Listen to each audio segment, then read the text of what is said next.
मरकुस रचित सुसमाचार चैप्टर 10।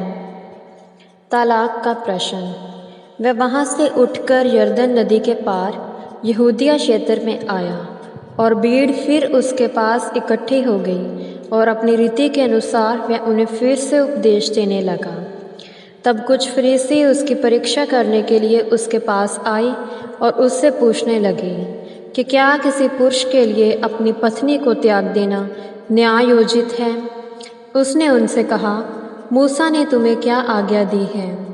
उन्होंने कहा, मूसा ने मनुष्यों को आज्ञा दी है कि वह त्याग पत्र लिखकर स्त्री को निकाल दें। परंतु यीशु ने उनसे कहा, उसने ये आज्ञा तुम्हारे मन की कठोरता के कारण लिखी, परंतु सृष्टि के आरंभ से परमेश्वर ने उन्हें नर और नारी बनाया। इस कारण मनुष्य अपने माता पिता को छोड़ देगा और ये दोनों एक तन होंगे। अब वे दो नहीं पर एक तन है। इसलिए जिसे परमेश्वर ने जोड़ा है उसे कोई मनुष्य अलग ना करे। और चेले घर में आकर इस विषय में उससे फिर पूछने लगे।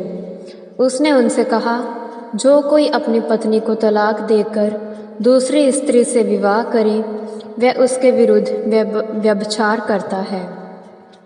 और स्त्री भी यदि अपने पति को तलाक देकर दूसरे पुरुष से विवाह करती है तो वह व्यभिचार करती है। बच्चों को आशीर्वाद। फिर लोग बच्चों को उसके पास लाने लगे कि वह उन्हें स्पर्श करे, परंतु चेलों ने उन्हें डांटा।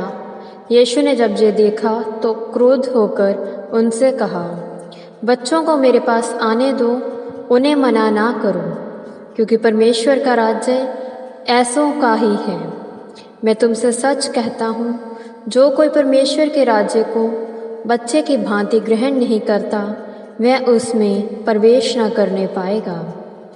तब वह उनको गोद में लेकर और उन पर हाथ रखकर उन्हें आशीष देने लगा।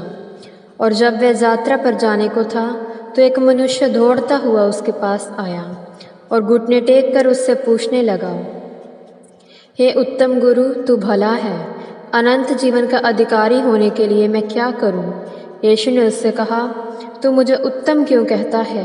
परमेश्वर के अतिरिक्त कोई उत्तम नहीं।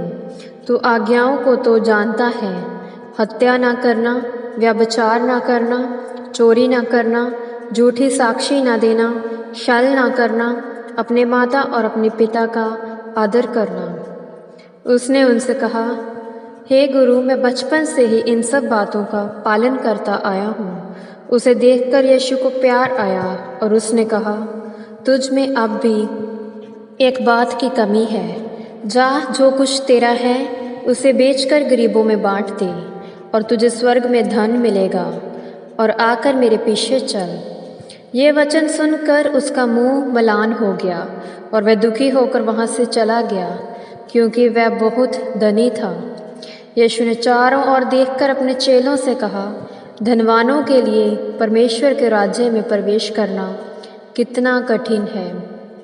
चेले उसके शब्दों से चकित हुए, परंतु यीशु ने उनसे फिर कहा, हे बच्चों, परमेश्वर के राज्य में प्रवेश करना कैसा कठिन है। परमेश्वर के राज्य में किसी धनवान का प्रवेश करने की अपेक्षा ऊंट का एक सुई के नाके में से निकल जाना अधिक सरल है।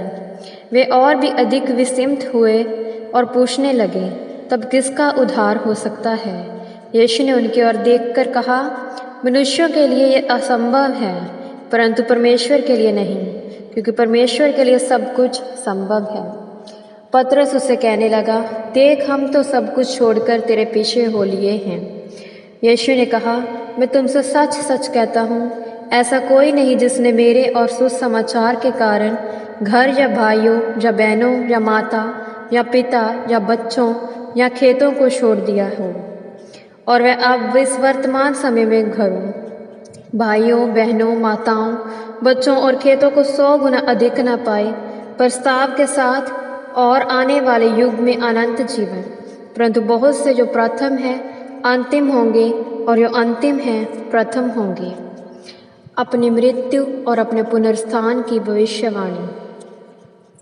और वे यरूशलेम जाते हुए मार्ग में थे और यीशु उनके आगे आगे चल रहा था, और वे चकित थे तथा जो पीछे चले आए थे वे भयभीत थे। वह फिर 12 को अलग ले आया और जो कुछ उसके साथ घटने वाला था उन्हें बताया। देखो, हम यरूशलेम जा रहे हैं और मनुष्य का पुत्र मुख्य याजकों और शास्त्रियों के हाथ पकड़वाया जाएगा और वे उसे प्राण दंड के योग्य ठहराकर गैर यहूदियों को सौंपेंगे और वे उसका उपवास करेंगे, उस पर थूकेंगे, उसे कोड़े मारेंगे और मार डालेंगे और 3 दिन के पश्चात वह पुण्य जीवन उठेगा। तब जब्दी के 2 पुत्र याकूब और यूहन्ना उसके पास आकर कहने लगे, हे गुरु, हम चाहते हैं कि जो कुछ हम तुझसे मांगे वह तू हमारे लिए करे। और उसने उनसे कहा, तुम क्या चाहते हो कि मैं तुम्हारे लिए करूं? उन्होंने उससे कहा, तेरी महिमा में हम में से एक तेरे दाहिनी और दूसरा तेरे बाईं ओर बैठे। परंतु यीशु ने उनसे कहा, तुम नहीं जानते कि क्या मांग रहे हो। जो प्याला मैं पीने पर हूँ क्या तुम पी सकते हो, या जो बपतिस्मा मैं लेने पर हूँ क्या तुम ले सकते हो? और उन्होंने उससे कहा, हम कर सकते हैं। और यीशु ने उनसे कहा, वह प्याला जो मैं पीने पर हूँ तुम पियोगे और जो बपतिस्मा लेने पर हूँ उसे भी तुम लोगे, परंतु अपने दाहिने या बाएं बैठाना मेरा काम नहीं, ये उन्हीं के लिए है जिनके लिए तैयार किया गया है। यह सुनकर 10 चेले याकूब और यूहन्ना पर क्रोधित हुए। अतः यीशु ने उनको पास बुलाकर उनसे कहा, तुम जानते हो कि जो गैर यहूदियों के अधिकारी समझे जाते हैं वे उन पर प्रभुता करते हैं और उनमें जो बड़े हैं उन पर अधिकार जताते हैं, परंतु तुम में ऐसा नहीं, वरन जो कोई तुम में बड़ा बनना चाहे वह तुम्हारा सेवक बने, और जो तुम में प्रधान होना चाहे वह सबका दास बने। क्योंकि मनुष्य का पुत्र भी अपनी सेवा कराने नहीं वरन सेवा करने और बहुतों की फिरौती के मूल्य में अपना प्राण देने आया है। अंधे बरतिमाई को दृष्टांत। वे यरीहो पहुँचे और जब वे अपने चेलों और एक विशाल भीड़ के साथ यरीहो से बाहर जा रहा था तो बरतिमाई नाम का एक अंधा भिखारी जो तिमाई का पुत्र था सड़क के किनारे बैठा हुआ था। जब उसने सुना कि ये नासरत निवासी यीशु है तो पुकार कर कहने लगा, हे यीशु, दाऊद की संतान, मुझ पर दया कर। बहुतों ने डांटा, कहा कि वह चुप रहे, परंतु वह और भी जोर से चिल्लाने लगा, दाऊद की संतान, मुझ पर दया कर। तब यीशु ने रुक कर कहा, उसे बुलाओ। और लोगों ने उस अंधे को यह कहते हुए बुलाया, साहस रख, उठ, वह तुझे बुला रहा है। और वह अपना चोगा एक तरफ फेंक कर उछल पड़ा और यीशु के पास आया। यीशु ने उत्तर देते हुए कहा, तू क्या चाहता है कि मैं तेरे लिए करूं? और अंधे ने उससे कहा, मेरे स्वामी, मैं चाहता हूं कि मैं देखने लगूं। यीशु ने उससे कहा, चला जा, तेरे विश्वास ने तुझे चंगा कर दिया है। वह तुरंत देखने लगा और मार्ग में उसके पीछे चलने लगा। यह प्रभु की वाणी है। ईश्वर को धन्यवाद।